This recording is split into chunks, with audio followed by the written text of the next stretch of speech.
The ceremony had been planned for weeks, every detail rehearsed, every word polished for cameras. The stage was draped in banners. The crowd gathered in hushed expectation, and the scent of polished wood and fresh flowers filled the air. At the center of it all, a man stood alone, boots anchored to the marble floor, his expression carved in stone. The tomb guard was not there to be celebrated, not there to be honored with applause or medals. He was there, as always, to serve as a living promise to the fallen that their sacrifice would never be forgotten. But this day was different. Today, a wealthy CEO had come to present a donation, a gesture meant to demonstrate generosity, patriotism, and prestige. The cameras flashed eagerly at his arrival, capturing the sheen of his tailored suit, the confident smile he wore like a crown. He spoke briefly about gratitude, about responsibility, about how corporations must honor the nation's heroes. His words were practiced, his tone perfectly measured. And when he finished, he extended his hand toward the tomb guard, the gesture deliberate, designed for the perfect photograph. The crowd leaned forward, waiting. It was a simple moment, one that should have passed without notice. A handshake between a man of wealth and a soldier of silence. But the guard did not move. His arms remained at his sides, his gaze fixed ahead, his posture unyielding. The CEO's hand hovered in the air, awkward and exposed. A murmur spread through the audience, then a wave of whispers. Cameras clicked rapidly, sensing controversy. Why would he refuse such a simple gesture? Was it arrogance? Insult? A breach of respect? The guard's stillness became the story. The CEO's smile faltered, the corners of his lips twitching in frustration as he withdrew his hand. He turned back to the audience with forced laughter, muttering something about tradition. But the damage was done. Every lens, every pair of eyes had caught the refusal. What was meant to be a moment of public praise had turned into a spectacle of defiance, and in that tension, in that uncomfortable silence, the truth was hidden. For while the crowd saw only disrespect, the guard's refusal had nothing to do with arrogance. It was not defiance for its own sake. It was something deeper, older, and heavier than the polished speeches or staged photographs could ever reveal. The soldier's mind drifted, even as he held his posture, to the faces of those who had walked the path before him.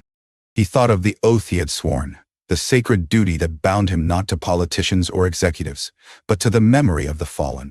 He thought of the countless hours spent in solitude, guarding a tomb that demanded silence but carried voices of its own. And he remembered one face in particular, a face that returned to him in dreams and quiet hours, a face connected to the very reason he could not take that hand. The crowd, however, did not know. They saw only a guard refusing a handshake. To them, it was a breach of decorum, a headline for tomorrow's news, a scandal to debate over dinner tables. They did not see the truth that pulsed beneath the surface, that this moment was not about protocol or pride, but about loyalty, sacrifice, and an unspoken promise to someone long gone. The murmurs grew louder. Journalists scribbled notes, already crafting their stories. Guard snubs CEO, they would write. Disrespect at ceremony. The CEO, with practiced ease, raised his hand to silence the crowd, reclaiming his stage with a smile that did not reach his eyes. But the guard knew that behind the mask of benevolence, there was a history, one that he could never forget. As the applause resumed and the event continued, the guard's thoughts retreated deeper. He remembered another day, years earlier, when he was not yet a sentinel, but simply a soldier among many. He remembered the orders, the long march, the faces of comrades who had laughed with him, shared rations with him, whispered their dreams beneath starry skies. Among them had been a friend closer than a brother, a man whose courage shone brightest when the world was darkest. That friend had never come home. And standing there now, in front of the cameras and the polished smiles, the guard saw not the CEO's hand, but the face of his fallen friend, the one who had carried the wounds of decisions made far away in boardrooms like the one the CEO occupied. The memory was as sharp as glass, cutting through the years as though it had happened yesterday. The sound of gunfire, the chaos, the desperate attempts to save him, it all returned in fragments. To take that hand, would have been betrayal. To accept the gesture, crafted for optics, would have been to erase the truth of his friend's sacrifice, to reduce it to a photo opportunity. And so he stood still, bound by loyalty stronger than any protocol. The world might not understand. They might call it defiance. But for him, it was fidelity. The sun shifted, casting long shadows across the stage. The CEO continued his speech, weaving words of generosity and patriotism. But the crowd was restless. The refusal lingered in the air like smoke, impossible to ignore. Some looked at the guard with disdain, others with curiosity. And among the families in the audience, a few recognized something deeper in his silence. They had seen that kind of loyalty before, in the men and women who had carried their loved ones home, in the friends who never let their memory fade. One mother, clutching a folded flag in her lap, whispered to her daughter, "He remembers someone." The girl frowned. "How do you know?" "Because only memory can give someone that kind of courage." The ceremony ended, but the story had only begun. The guard remained at his post, expression unchanged, but inside, the echoes of the past roared. He did not need the world to understand. He needed only to remain faithful to the promise he had made, whispered long ago to a dying friend. "I will not let your name be used for show." As the crowd dispersed, the cameras still buzzing, the whispers followed him like shadows. The CEO left in a polished car, his smile restored for the reporters waiting outside. But within the guard's heart, a storm raged, one that would not find calm until the secret behind his refusal was known. That night, after the ceremony ended and the hall emptied, the photographs began to circulate. The headlines were swift and merciless. Guard snubs CEO, disrespect in uniform, scandal at memorial ceremony. Commentators argued on television, debating whether it was arrogance or insubordination. The CEO himself gave carefully measured statements, insisting he held no ill will, but his eyes betrayed the sting of humiliation.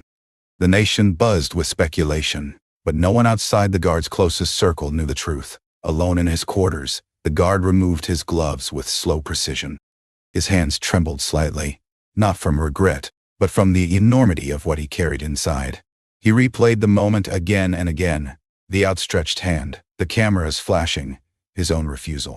Years earlier, in a foreign land far from the marble monuments and silent tombs, he had fought alongside men who carried more honor in their dust-stained uniforms than the wealthiest executive could claim.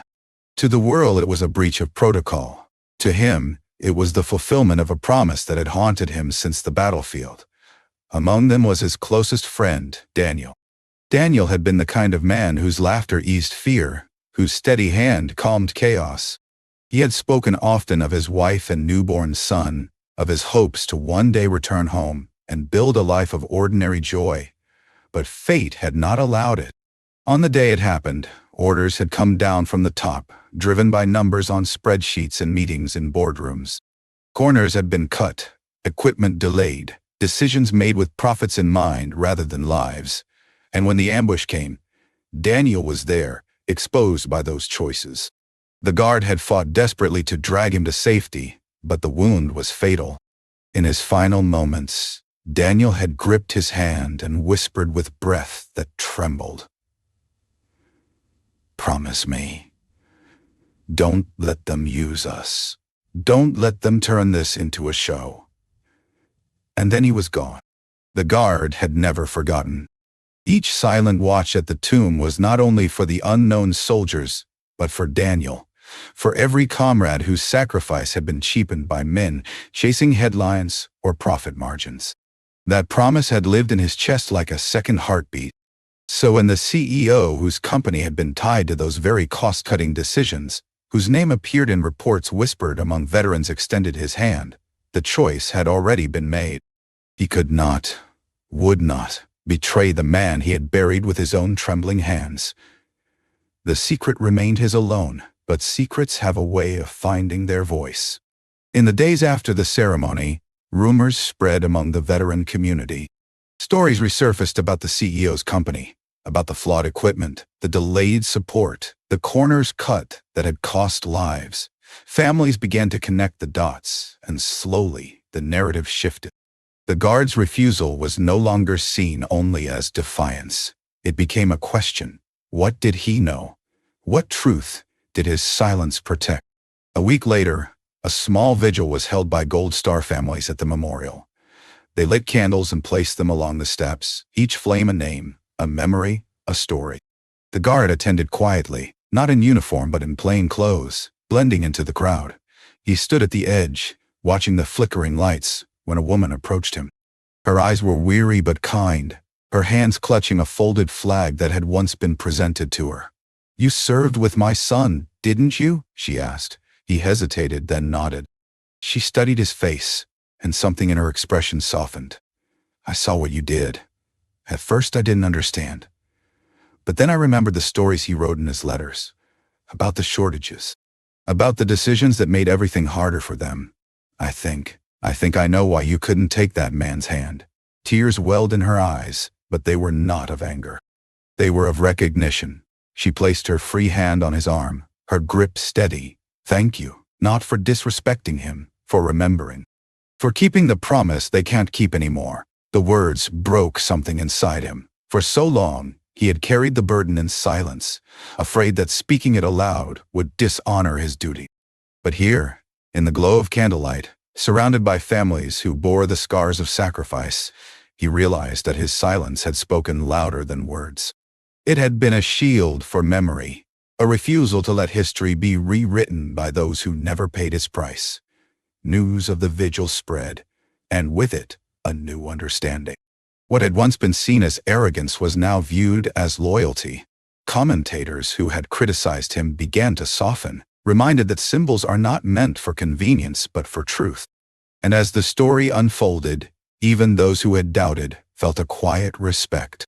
One man's refusal had reignited a conversation about sacrifice, about who gets to claim it, about the difference between honoring and exploiting it.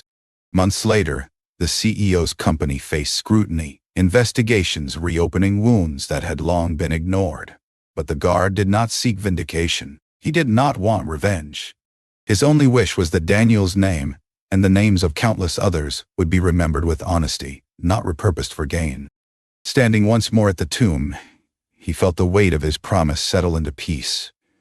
He had not betrayed his friend. He had not allowed a handshake to erase the truth.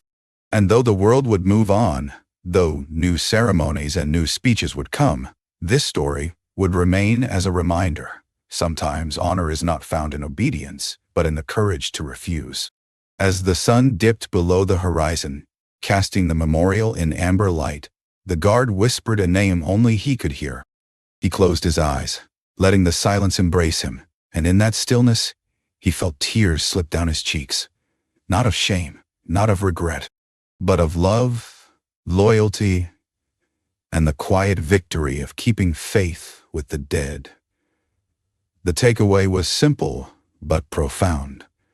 True respect cannot be bought, staged, or faked.